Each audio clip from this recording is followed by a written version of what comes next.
Assalamualaikum warahmatullahi wabarakatuh. Waalaikumsalam warahmatullahi wabarakatuh.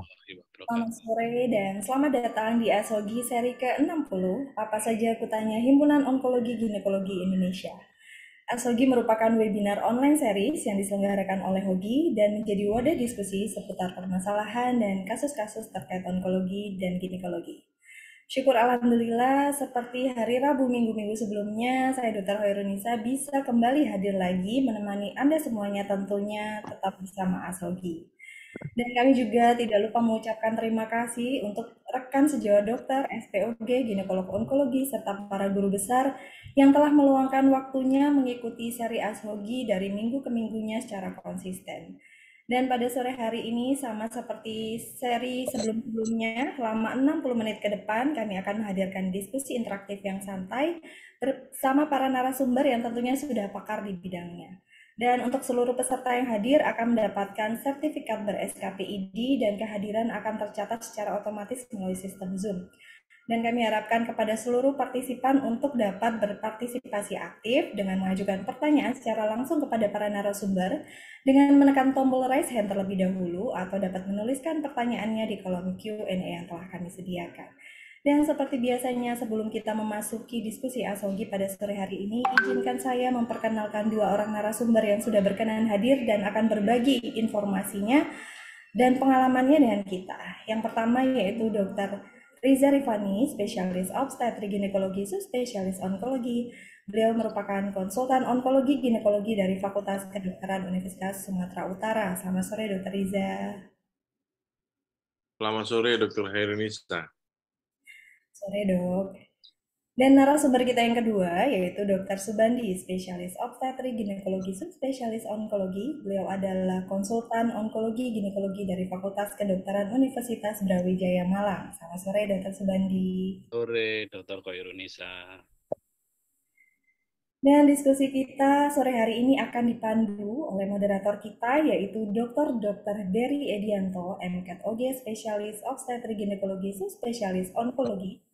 Beliau adalah konsultan onkologi dan ginekologi dari Fakultas Kedokteran Universitas Sumatera Utara. Selamat sore, Dr. Dery. Selamat sore, Mbak Nisa. Sama di nama saya tuh ada Mas Dimas itu. DMS itu. Ketawa dokter Subandi. Oke, lanjut. Kurang lengkap, Dr. Nisa. Kebanyakan itu, Dimas itu siapa itu ya? Pada bulan Februari ini kita masih membahas mengenai kanker serviks. Jadi seperti kemarin kita sudah membahas mengenai prosedur diagnosis kanker serviks, penanganan pasien dengan HPV positif. Dan sore hari ini kita akan membicarakan mengenai bagaimana penanganan kanker serviks pada stadium dini.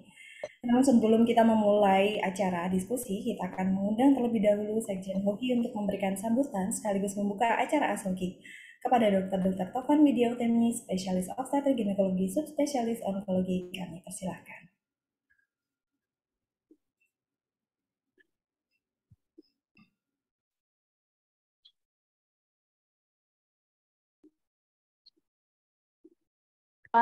Salam sehat untuk semuanya. Izinkan saya dalam ini ke Jakarta untuk menguji ya, besok itu ada promosi. Alhamdulillah kakak saya Dr. Anggi ya, S3 ya.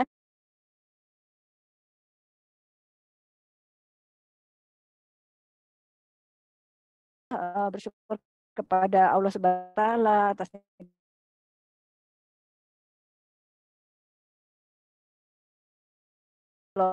usia manusia 60 itu sudah sangat-sangat matang ya. Mudah-mudahan betul-betul sudah sampai di hati teman-teman semua ya. Teman-teman khususnya adalah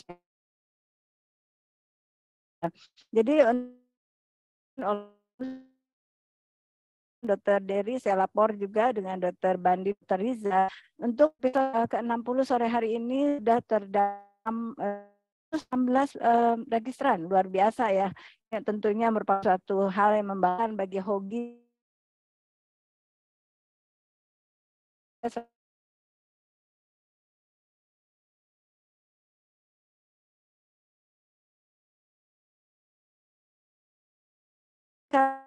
Halo,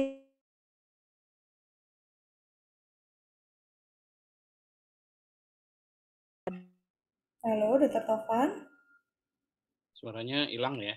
Iya, kelihatannya sinyalnya agak problem dokter ini. Ya, oke. Saya pikir punya saya ini yang oke. Kalau begitu ini kelihatannya terlempar juga ini Dr. Tovan. Hmm. Oke, baik.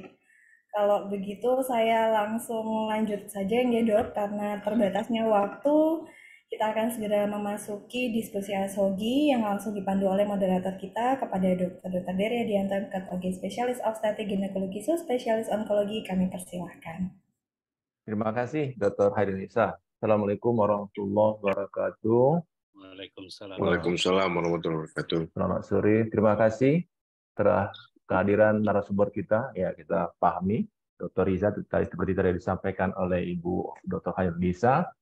Dua orang pembicara kita ini adalah ya pakarnya lah di bidang onkologi ginekologi. Tadi Dr. Topan walaupun sekilas telah menyampaikan banyak yang hadir, ya sejawat, senior, guru besar sekalian yang hadir di sini. Walaupun topik kita hari ini memang nuansanya kalau orang Medan bilang onko kali seperti itu. Tapi enggak masalah. Tapi Ya, enggak maaf. masalah. Dr. Dery, Ya, maafkan. Ini adalah bukti bahwa kita masih berada pada lower middle income countries. ya. Itu Walaupun istilah sejak Juli 2020 kita berada pada berdasarkan World Bank ya. Juli 2020 sebenarnya udah hampir 3 tahun kita sudah masuk ya peringkat naik ya ke ya. middle up income countries ya. Jadi ini saya posisi di RSCM nih di tengah-tengah kota besar. Alhamdulillah. Ya. Tapi Alhamdulillah. Jadi ya, yang saya jelas tidak berlama-lama. Ya. Ya, yang jelas SPOG itu sudah di up, bukan middle lagi, sudah di up ekonomi semua ya. Oke, nggak apa-apa. Untuk mempersingkat waktu. Izinkan mungkin karena waktu terbatas, saya rasa tidak banyak saya akan bahas ya. Dr. Dery udah ada ahlinya nih, Dr. Dery, Dr. Bandi, Dr. Riza. Mungkin teman-teman puas-puaslah ya mempertanyakan apa yang menjadi kegalauan. Bagaimana kalau kita menemukan misalkan kanker serviks stadium 1A1, 1A2. Kalau Vigo staging 2018 bagaimana? Ya bedanya dengan 2009 bagaimana gitu ya. Kemudian porsi bagaimana teman-teman SPOG bisa menata laksana pada cervical cancer stadium dini ini gitu ya. Kemudian ketajaman penegakan diagnosis seharusnya sudah dibahas kemarin ya. Jadi mudah-mudahan kita bergerak ke depan apa saja senjata yang teman-teman bisa gunakan sesuai dengan kompetensi dan capability masing-masing ya. Tentu kita bergerak bersama untuk melakukan eliminasi kanker serviks dan diharapkan kita melakukan pencapaian triple elimination dari WHO di tahun 2030 ya 90 70 90. Tentu kita melihat kalau apa kata Bapak Menteri Kesehatan sih sepertinya malaikat saja susah untuk mengejar ya Dr. Dery, tapi insya Allah bersama kita bisa mengejar itu. Mudah-mudahan selalu berada dalam limpahan berkah Allah Subhanahu wa taala. Jadi saya rasa alhamdulillah, terima kasih sekali lagi Dr. Dery, Dr. Bandi dan Dr. Riza ya, selamat mengikuti acara ASOGI ke-60 ini. Mudah-mudahan banyak manfaat yang akan kita hasilkan terutama untuk pasien-pasien di lapangan nanti ya. Lebih kurangnya saya mohon maaf, saya tutup sekali lagi kami menerima segala asupan positif, konstruktif untuk acara kita ini. Salam hormat dari Bapak Ketua kita. Terima kasih Mas Alan, Mas Mbak Lucy ya, Dr. Birama dan Dr. Nisa.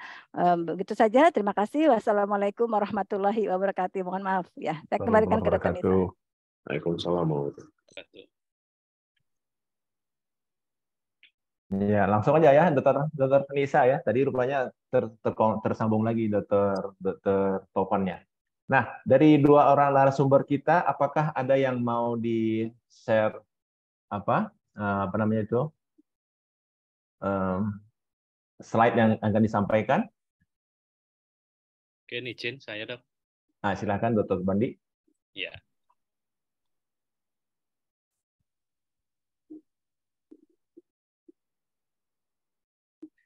Oke, Assalamualaikum warahmatullahi wabarakatuh.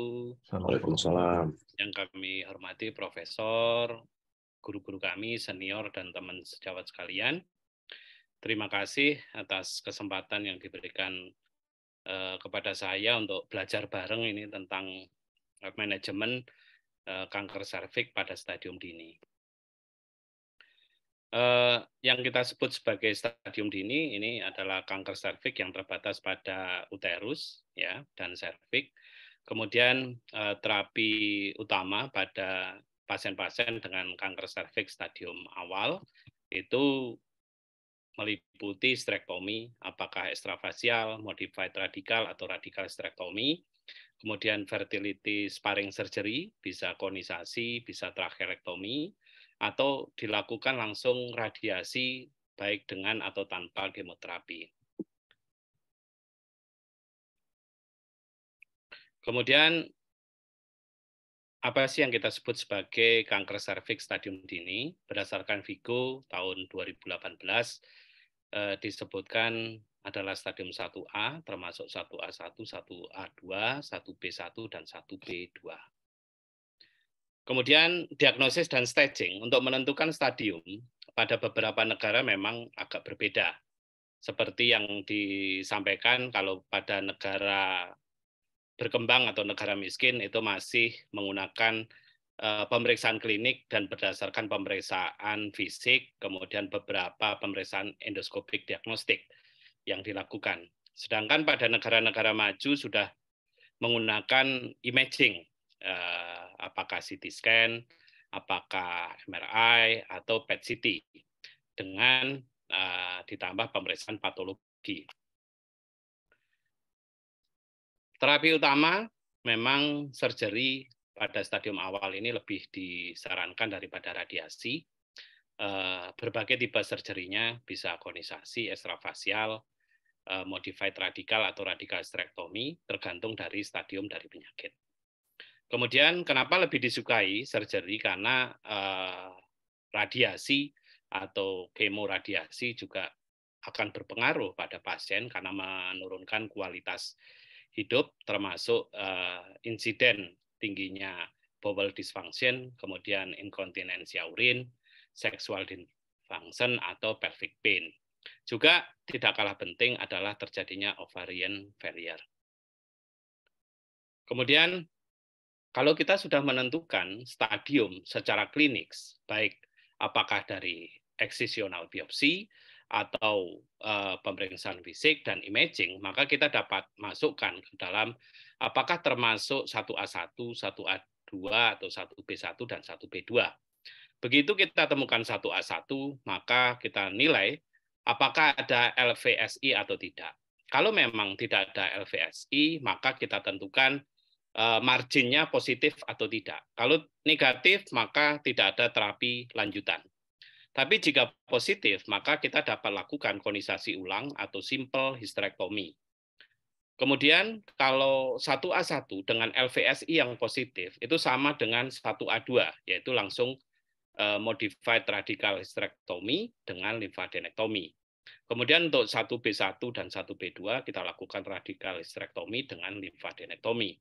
Dari hasil pemeriksaan patologi anatomi, maka kita akan menggolongkan resiko dari pasien ini apakah masuk intermediate atau high risk.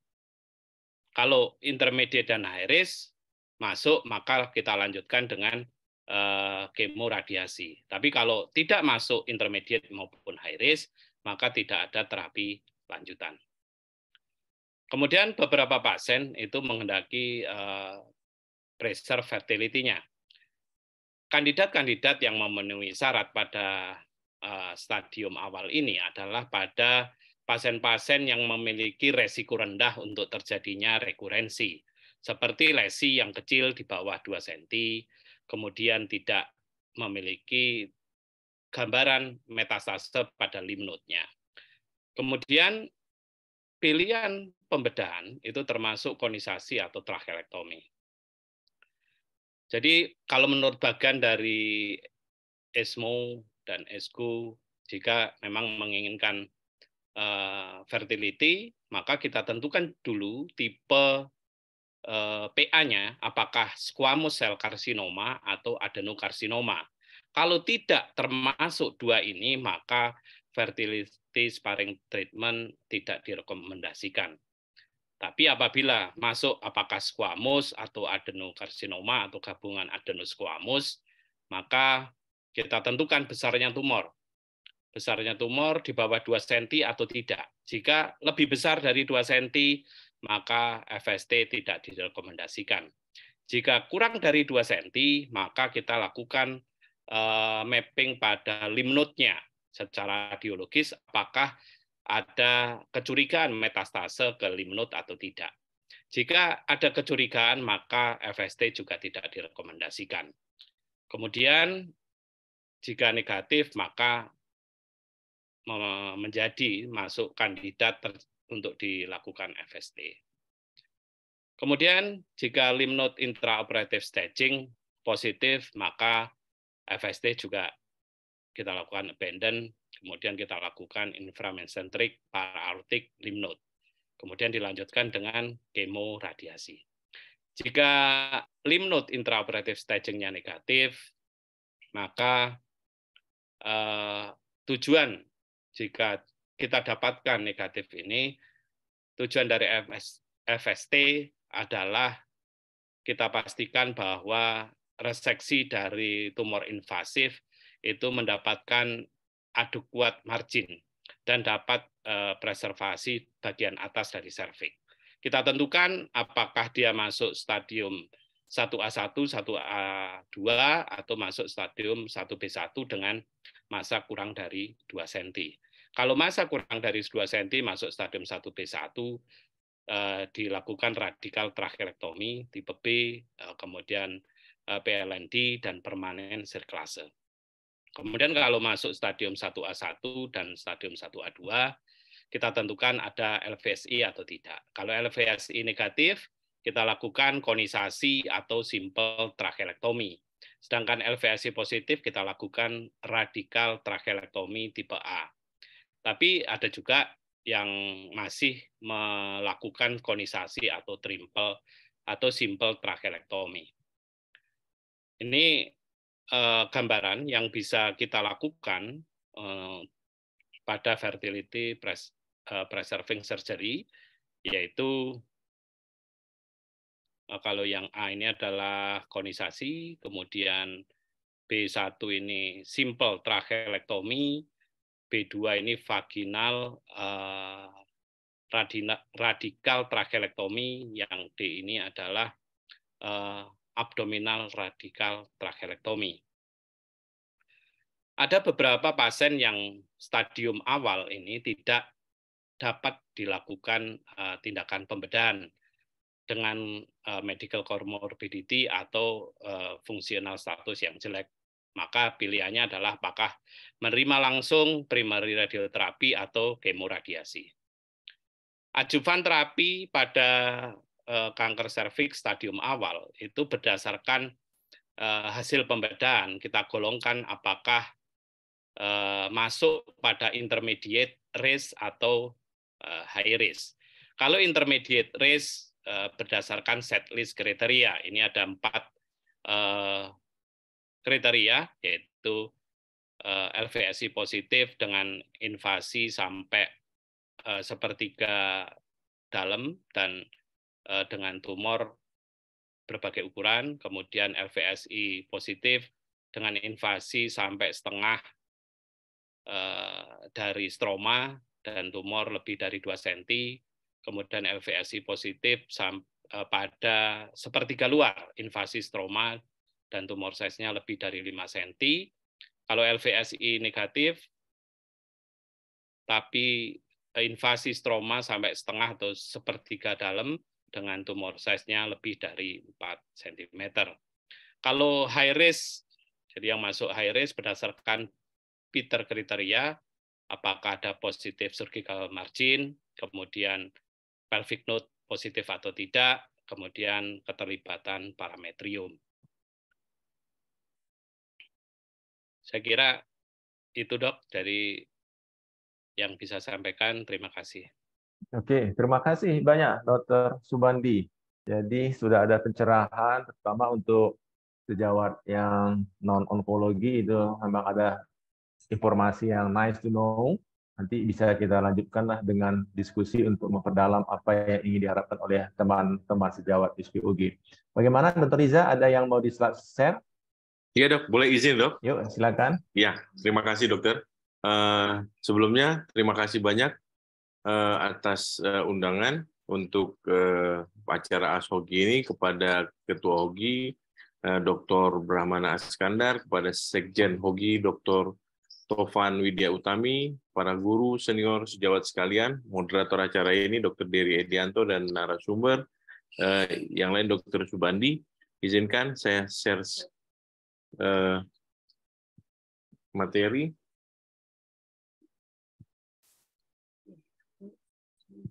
Ya, jadi seperti kita ketahui bahwa kanker serviks masih merupakan suatu masalah di dunia.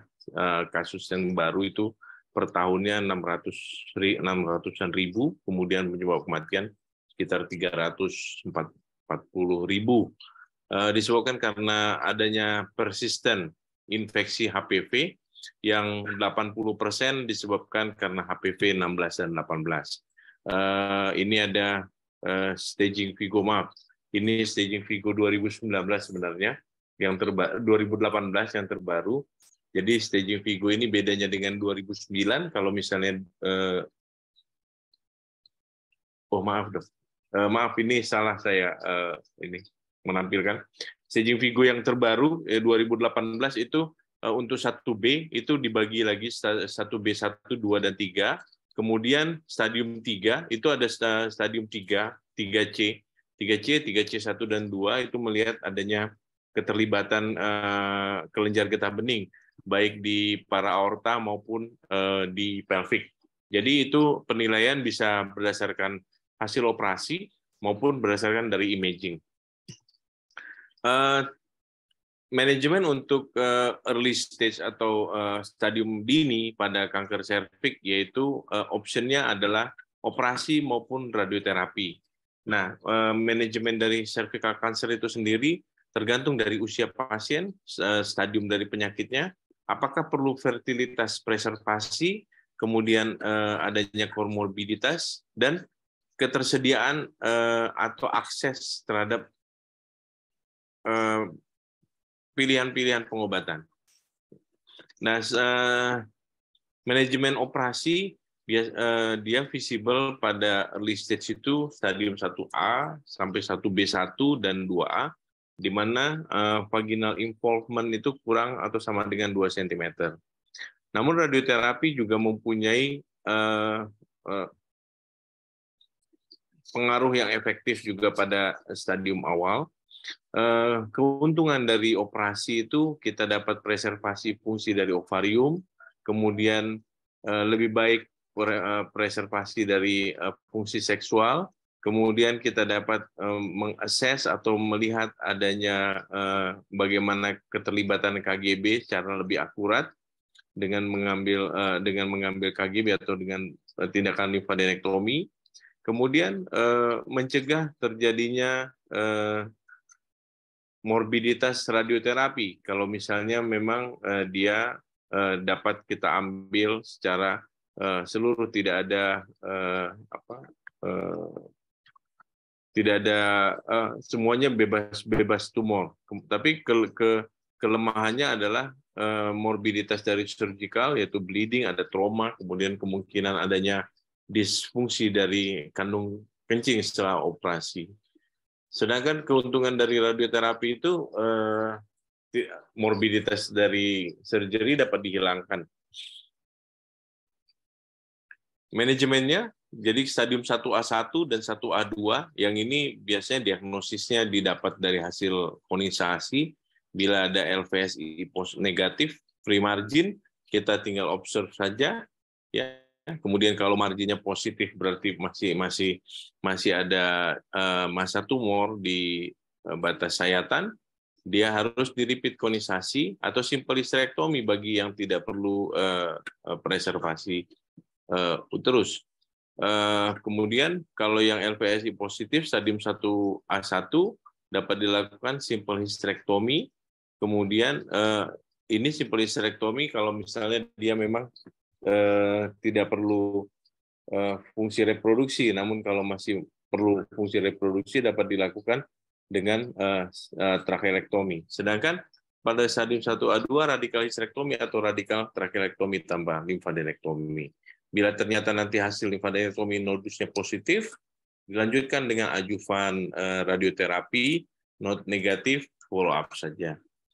Kemudian yang 1B1 dan 2A1 dilakukan radikal histerektomi sama limfadenektomi. Kalau tidak masih usia reproduksi masih bisa kita lakukan oophoresis ya, sehingga fungsi ovariumnya masih dapat terjaga. Nah, setelah itu untuk adjuvannya tergantung dari prognostic factor. Prognostic factor yang dinilai adalah bagaimana status KGB-nya, kemudian bebas tumornya, ya, marginnya, parametrial keterlibatan parametrium, dan lymphavascular space invasion. Kalau yang stadium 1B2 dan 2A2, di mana masanya lebih besar, kalau sekarang 1B3, di mana masanya lebih besar dari 4 cm. Nah, ini ada dua pilihan. Yang pertama, kita bisa lakukan surgery, namun awalnya kita lakukan NAC dulu terlebih dahulu. Neoadjuvan kemoterapi dapat diberikan golongan haloxan, ifosfamid dengan uromitaxan maupun cisplatin 50 mg atau PVB atau karboplatin paklitaxel. Kemudian dilakukan radikal histerektomi tambah limfadenektomi atau langsung lanjut ke radioterapi. Tipe-tipe histerektomi yang dapat dilakukan ini sebagai nice to know saja, kelas 1, kelas 2, kelas 3 menurut Pfeiffer, kemudian menurut Morrow, tipe A, B1, B2, C1, C2. Ini untuk indikasinya ke kasus-kasus yang early stage. Sebagai kesimpulan bahwa early stage cervical cancer masih mempunyai prognosis yang baik, di mana sekitar overall survival-nya sekitar 87-92%. Kemudian manajemen early stage cervical cancer bisa secara surgery maupun radioterapi dengan atau tanpa kemoterapi, dan keduanya baik itu pembedahan maupun radioterapi mempunyai efektivitas yang baik sebagai pengobatan. Dan manajemen early stage juga dipertimbangkan apakah bisa dilakukan fertility sparing maupun yang tidak membutuhkan fertility sparing. Terima kasih banyak. Mungkin itu Dr. Dery. Terima kasih, Dok.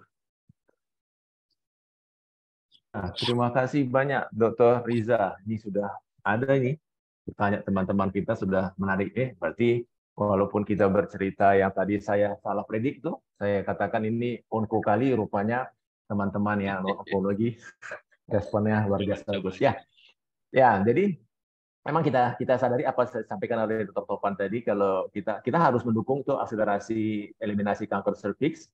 Jadi kalau kita rutin melakukan screening, maka kita akan mendapatkan kasus kalaulah tidak lesi prakanker itu kita pahami itu, kita sepakat semua itu akan selesai di sejawat SPOG, juga akan didapati lesi-lesi kanker serviks invasif yang dini. Nah, di situ masih ada peran sejawat SPOG non-onkologi untuk melakukan tata laksana. Jadi tidak seperti sekarang ini kan kanker serviks itu dikategorikan sebagai penyakit katastrofik, ya penyakit apa namanya, katastrofik itu bencana ya. Jadi bencana lah dia, karena pasien itu datangnya sudah di stadium lanjut, biaya pengobatannya mahal, hasil kesembuhannya tidak begitu menjanjikan. Nah, untuk itu nampaknya ini sudah ada nih pertanyaan dari sejawat kita. Pertama, saya akan bacakan dulu. Walaupun tidak kepada siapa, mungkin dua-dua boleh memberikan komentar itu. Dr.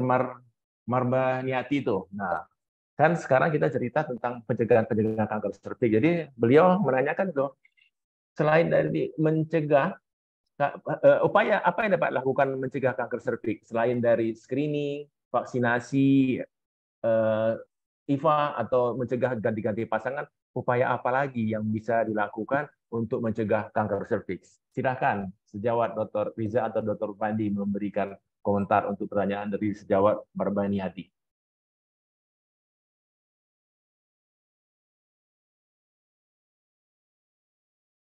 Oke, mungkin saya dok, izin. Ya silakan Dr. Bandi. Ya, jadi sebenarnya pencegahan kan memang ada pencegahan primer dan pencegahan sekunder. Pencegahan sudah disampaikan tadi sebenarnya di pertanyaannya. Jadi pencegahan pertama ya vaksinasi satu. Jadi kita lakukan vaksinasi. Kapan itu Hoki sudah menginisiasi untuk vaksinasi bersama dengan pemerintah, tapi waktu itu hanya berjalan sesaat. Jadi setelah itu vaksinasi massal tidak ada lagi. Jadi ya perlu digalakkan vaksinasi sebagai pencegahan primer. Kemudian pencegahan sekunder adalah memang screening. Nah, screening ini memang bisa dilakukan berbagai macam tipe screening yang bisa dilakukan, mulai dari yang paling sederhana kita menggunakan IVA, yang kemudian pap smear, kemudian pemeriksaan sitologi dengan co-testing. Ya, yang diinisiasi sekarang oleh Hoki ke pemerintah adalah pemeriksaan HPV plus IVA. Jadi moga-moga biayanya bisa murah supaya bisa terjangkau ke seluruh masyarakat. Saya kira itu, Dok. Mungkin Dr. Riza ada yang ditambahkan. Bagaimana, Dr. Riza? Ya, terima kasih. Izin Dr. Dery, terima kasih Dr. Bandi. Jadi seperti yang dikatakan Dr. Subandi, memang kalau untuk CA cervix seperti tadi pencegahannya pencegahan primer dan pencegahan sekunder. Pencegahan primer salah satunya mungkin dengan KIE, komunikasi, edukasi, dan informasi itu juga perlu dipertimbangkan karena jadi harus ada misalnya metode penyuluhan, diberikan apa penyebab CA cervix, kemudian faktor-faktor risiko apa, sehingga dengan mengetahui faktor risiko, kemudian penyebab CA cervix, dan itu dapat menghindari terjadinya CA cervix tersebut. Kemudian dengan vaksinasi dan pencegahan sekunder, yaitu dengan screening berupa IVA test, kemudian dengan pap smear. Itu saya rasa tambahnya, Dok. Terima kasih, Dok. Ya, terima kasih Dr. Riza. Jadi ya pokoknya kita harus balik ke asal ya, bahwa kanker serviks itu kita pahami adanya infeksi HPV, syaratnya high risk persisten. Nah, jadi supaya jangan kena high risk ya, jangan ganti pasangan, kemudian jangan untuk persisten tentu harus tingkatkan daya tahan tubuh sehingga kita bisa cegah kanker serviks. Atau tadi sudah disampaikan pencegahan primer itu ya imunisasi, vaksinasi segala macam. Oke, nah sekarang ada pertanyaan kedua lagi dari Dr. Marbaniati itu. Pasien datangnya terlambat, ya memang sering-sering sampai saat ini dengan pemahaman kanker serviks yang sedemikian rendah di masyarakat, tentu pasien akan datang terlambat. Nah, sejawat Marbaniati itu sudah menyinggung MRI. Nah, tadi kan Dr. Bandi sudah mengatakan negara-negara maju itu sudah mulai pakai MRI. MRI itu biayanya berapa? Kata itu cerita biaya ini ya. Silakan. Mungkin di mana nih? Di Brawijaya ada nggak MRI? Kalau Medan nggak ada. Ya itu, Dok. Jadi kita aja, saya di Universitas Brawijaya nggak ada MRI, nggak ada CT scan. Jadi sementara saya pakai klinik sama pemeriksaan penunjang ultrasonografi. Jadi seperti saya sampaikan di awal, jadi Brawijaya berarti termasuk yang negara menengah ke bawah ini. Jadi tidak punya alat penunjang yang lain. Jadi sementara kita memakai pemeriksaan fisik dan gambaran klinis, serta kita bisa mengukur juga ukuran serviks itu dengan menggunakan pemeriksaan klinis. Sementara itu. Memang negara maju memang lebih enak, Dok. Jadi negara maju sekarang kita menentukan staging termasuk sampai keterlibatan lymph node-nya itu dengan menggunakan imaging. Bisa menggunakan MRI, kemudian CT scan atau PET CT. Jadi saya kira itu, Dok. Ya, terima kasih Dr. Bandi. Jadi memang satu lagi cara yang bisa kita gunakan untuk menentukan besar lesi yang sederhana itu ya ultrasound transvaginal. Ya, itu mungkin lebih murah. Rasanya semua SPOG kan punya itu ultrasonografi probe yang transvaginal. Ada komentar Dr. Riza? Nampaknya izin, udah boleh seru kita bertanya, udah mulai banyak nih. Jadi sampai 2018 kemarin itu bahwa untuk menegakkan stadium CA cervix masih dilakukan sebagai dengan clinical staging, clinical staging. Jadi dengan pemeriksaan klinis kita tegakkan stadiumnya. Jadi memang untuk ukuran mungkin pemeriksaan yang saya lakukan bilang 2 cm, mungkin Dokter Dery bilang 3 cm, mungkin Dokter Subandi bilang, karena pemeriksa berbeda. Namun tapi masih ditetapkan dengan clinical staging. Tapi sejak 2018 bahwa di situ imaging juga berperan, di imaging dari ultrasonografi, kemudian dari CT scan dan MRI, bahkan PET scan juga mempunyai peran dalam menegakkan stadium. Namun kalau untuk imaging itu adalah untuk bagaimana nanti kita melakukan tata laksananya. Apakah perlu dilakukan radikal histrektomi atau hanya misalnya dengan MRI atau dengan CT scan ternyata memang ada pembesaran atau kecurigaan invasi atau metastasis di kelenjar getah bening, hanya dilakukan limfadenektomi saja. Mungkin itu tambahnya, Dok. Mengenai biayanya, mohon maaf saya juga nggak tahu berapa biayanya. Yang jelas kalau sudah ada di rumah sakit pemerintah, pasti di cover BPJS ya. Pasti di cover ya, mudah-mudahan di cover. Oke, terima kasih. Sekarang kita beralih topik dulu ya. Sekarang ini udah makin menarik. Nampaknya sejawat SPOG ini sudah ingin berpartisipasi dalam tata laksana. Nah, kan kita sudah sampaikan tadi sudah ada algoritma pada kondisi mana saja yang bisa dilakukan sejawat SPOG. Tadi di situ disampaikan sampai Dr. Bandi juga Dr. Riza juga menyampaikan ada tempatnya untuk melakukan simple hysterectomy. Nah, sekarang yang jadi masalah bagaimana teknik kita mengetahui bahwa pasien ini masih layak untuk dilakukan simple hysterectomy. Misalkan tadi kondisasi bagaimana kita bisa ini sejawat yang tidak dari Dr. Fernando dan sejawat yang lainnya, bagaimana kita bisa mengetahui bahwa kondisasi kita itu sudah free margin. Ya, silakan, Dr. siapa? Dr. Riza dahulu.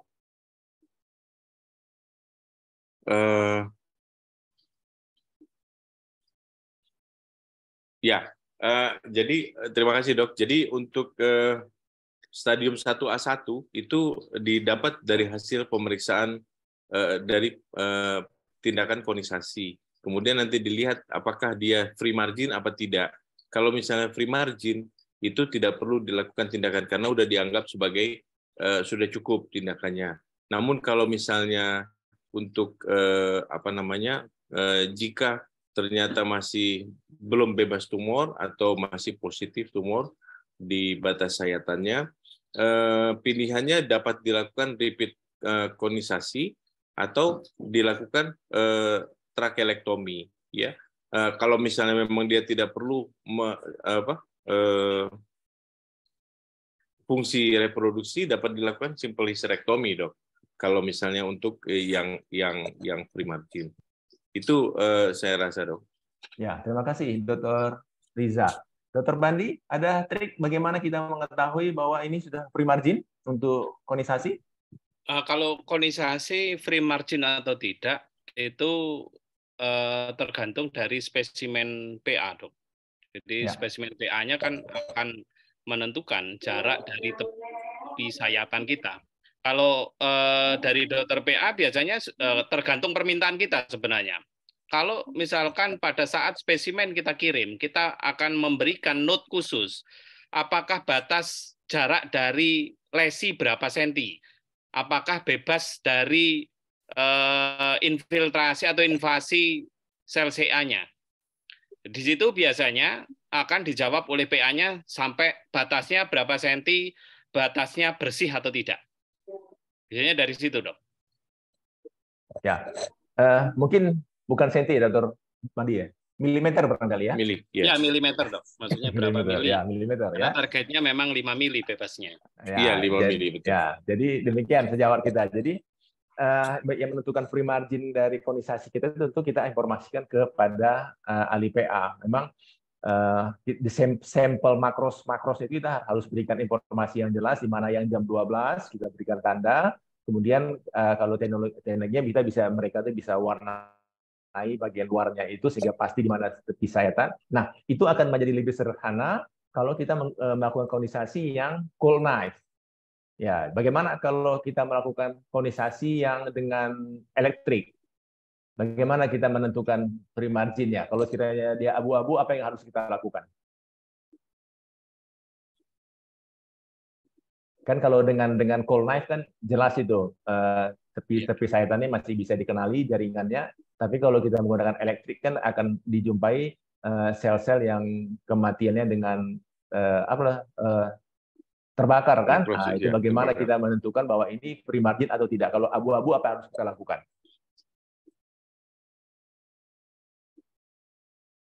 Kita putuskan konisasi ulang saja. Bagaimana?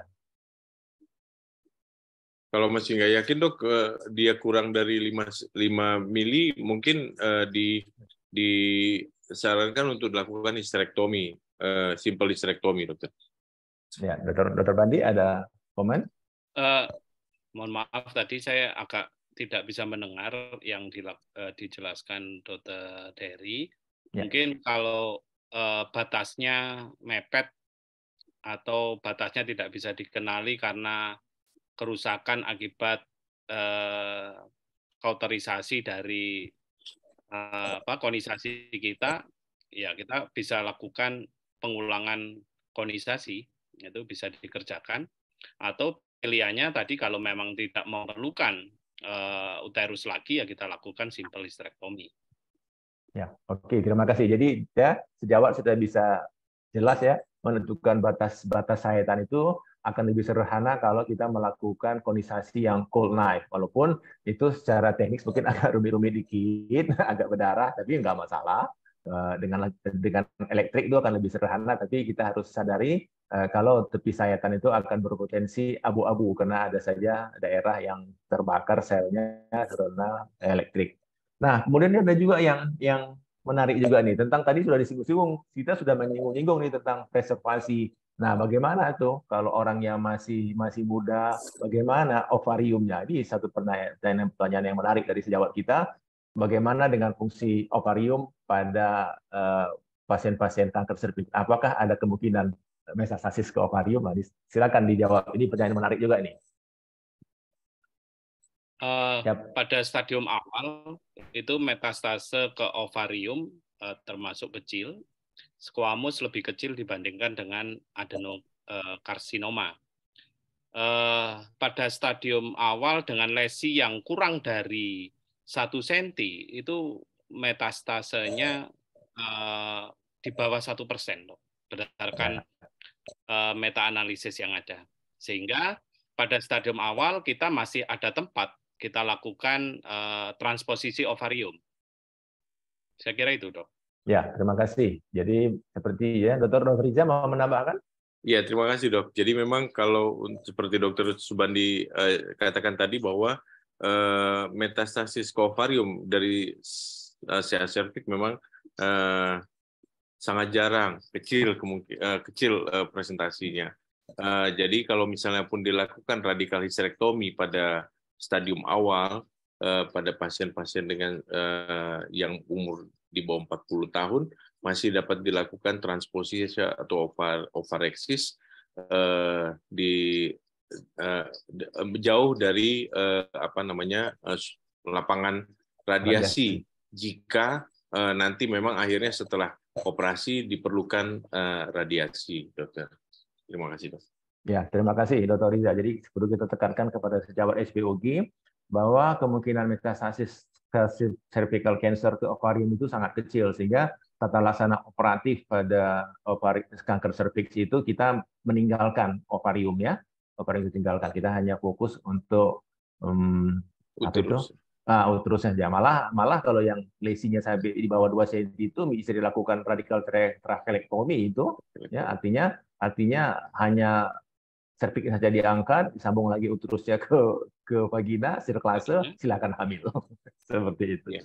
Ya. Nah, kemudian ini sudah mulai menarik lagi nih. Sudah mulai bercampur ini ya. Saya coba gabung saja pertanyaannya. Nah, jadi misalkan ada ibu-ibu muda, kemudian hasil pemeriksaan HPV-nya negatif, itu masih perlu nggak dilakukan kondisasi? Hanya dengan keluhan AUB, nah, itu perlukah dilakukan kondisasi dengan HPV yang negatif?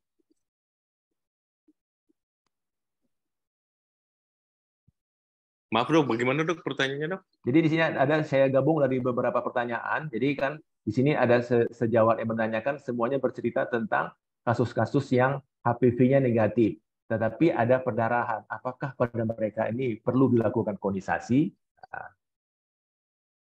Ya, kalau saya sih tidak perlu ya dok, karena kan paling sering penyebab kalau di HPV negatif adalah cervicitis kronis. Jadi kita tentukan aja apakah kita lakukan sitologi, kita akan tahu jenis infeksinya dari mana. Apakah yang paling sering bakterial vaginosis, trichomonas, dan kawan-kawan. Kalau memang terbukti ada infeksi, maka kita lakukan terapi sesuai dengan apa yang kita temukan. Jadi saran kalau memang ada cervicitis kronis, lakukan aja. Di QuET-based sitologi kita akan tahu itu. Itu dok. Ya, terima kasih. Jadi kan kalau kita kembali ke basicnya, saya rasa tetap tindak diagnosa dari keganasan itu adalah histopatologi. HPV screening itu adalah screening, ya, itu bukan diagnostik. Diagnostik itu adalah histopatologi. Jadi kalau sekiranya HPV-nya negatif, tentu dengan topik-topik kita yang lalu ya sudah, itu artinya dia bukanlah menderita kanker serviks. Nah, penderita kanker serviks itu kalau secara makroskopis kita bisa lihat adanya lesi yang dibuktikan secara histopatologi. Saya rasa seperti itu ya. Jadi untuk tindakan lanjutnya kita bisa lakukan kondisasi. Wah, ini banyak ini pertanyaan kita.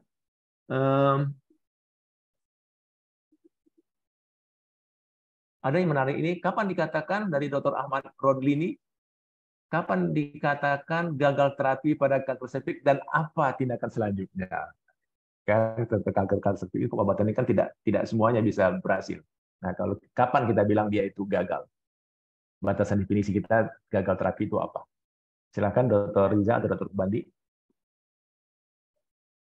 Ya, untuk gagal terapi kalau misalnya terjadi rekurensi berarti dok. Kalau misalnya mungkin terjadi adanya muncul kembali berarti pada dalam waktu dekat kemungkinan dianggap sebagai kegagalan suatu terapi kalau misalnya memang muncul setelah dilakukan terapi definitif. Apakah itu apakah dengan operasi maupun dengan radioterapi. Demikian, dokter. Ya, terima kasih. Dr. Subandi, ya, mungkin menambahkan kalau stadium awal kan terapinya tadi sudah jelas, mungkin dengan pembedahan kita akan tahu bersih atau tidak apa yang kita lakukan. Kemudian kalau stadium lanjut ya mungkin pemberiannya tidak respon, apakah parsial respon atau tidak respon sama sekali. Itu ya, dok. Ya, jadi kalau kita katakan gagal terapi itu kita sesudah terapi kita tadi dikatakan ada yang perlu diajukan, ada yang tidak. Nah, kemudian kita akan katakan gagal terapi kalau dijumpai adanya tanda-tanda kekambuhan ya. Nah, sekarang ini yang saya mau ada dari pertanyaan dari sejawat kita ini. Tadi ada yang menarik ya, lupa saya yang mana ini.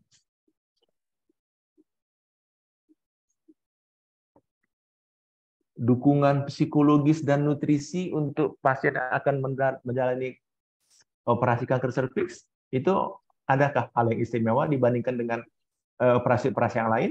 Sehingga ada sejawat menanyakan itu, dukungan nutrisi dan dukungan psikologis untuk pasien akan menjalani operasi karena kanker serviks. Ya, terima kasih dok. Mungkin kalau misalnya untuk menjalani operasi karena kanker serviks, mungkin prinsipnya sama dengan operasi-operasi yang lain. Persiapan preoperatif harus dilakukan dengan sebaik mungkin. Pasien harus dipersiapkan seoptimal mungkin. Walaupun mungkin dalam kondisi, ya kalau untuk early stage mungkin pasiennya masih dalam keadaan yang baik, dok. Nah, namun kalau misalnya memang mungkin dia pasiennya tua dan sebagainya sehingga kondisinya tidak bisa optimal, harus kita usahakan seoptimal mungkin, hampir sama dengan jenis-jenis operasi yang lain. Kemudian yang satu lagi dok, nutrisi dan psikologis.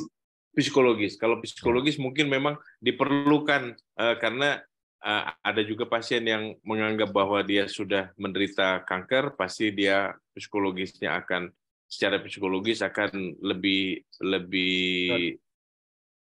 rendah dibanding dengan kalau misalnya dia menjalani operasi untuk keadaan yang benign, misalnya mioma dan sebagainya, dokter. Mungkin itu menurut saya, dok. Terima kasih, dok. Ya, Dr. Bandi, bagaimana di Brawijaya ada nggak psikolog khusus? Nggak ada, dok. Nggak ada ya. Punya tim untuk itu, jadi ya sementara kita edukasi sendiri, dok. Edukasi. Jadi yang penting sebenarnya adalah edukasi, apa yang diderita pasien, kemudian langkah apa yang harus kita lakukan untuk mengeliminasi penyakitnya, kemudian terapi lanjutan seperti apa, prognosanya gimana, itu memang yang harus disampaikan pada pasien dan keluarga, sehingga harapannya mentalnya lebih bagus gitu loh. Ya, terima kasih ya. Artinya kita bisa sampaikan ke pasien, pasien-pasien kanker serviks yang mau kita operasi itu adalah kanker serviks stadium dini yang survivalnya itu masih cukup bagus ya. Artinya dia harusnya lebih berbahagia daripada kasus-kasus yang tidak lagi dapat dioperasi. Nah, sekarang ada pertanyaan lagi dari sejawat kita. Stadium awal itu kan bisa pilihannya radiasi atau operasi. Nah, mana yang lebih bagus untuk survival? Ya, kalau tadi sudah saya sampaikan di awal di slide saya, memang surgery adalah pilihan yang lebih disarankan daripada radioterapi atau kemoradiasi. Kenapa begitu? Karena memang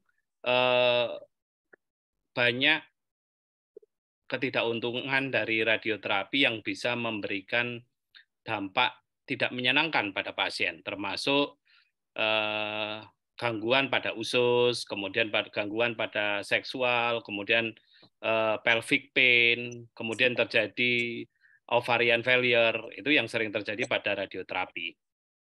Sehingga memang pilihan yang lebih disarankan adalah surgery, meskipun tidak semua pasien itu memenuhi syarat untuk dilakukan surgery. Ada beberapa yang memang kandidatnya tidak terpenuhi, sehingga terpaksa kita lakukan pemberian radiasi atau kemoradiasi. Ya, bagaimana, Dr. Rija? Ya, izin dok. Ya. Terima kasih, dok. Jadi saya setuju dengan pendapat Dr. Subandi. Jadi memang kalau dari penelitian dikatakan bahwa antara operasi dengan radioterapi ini mempunyai efektivitas yang sama.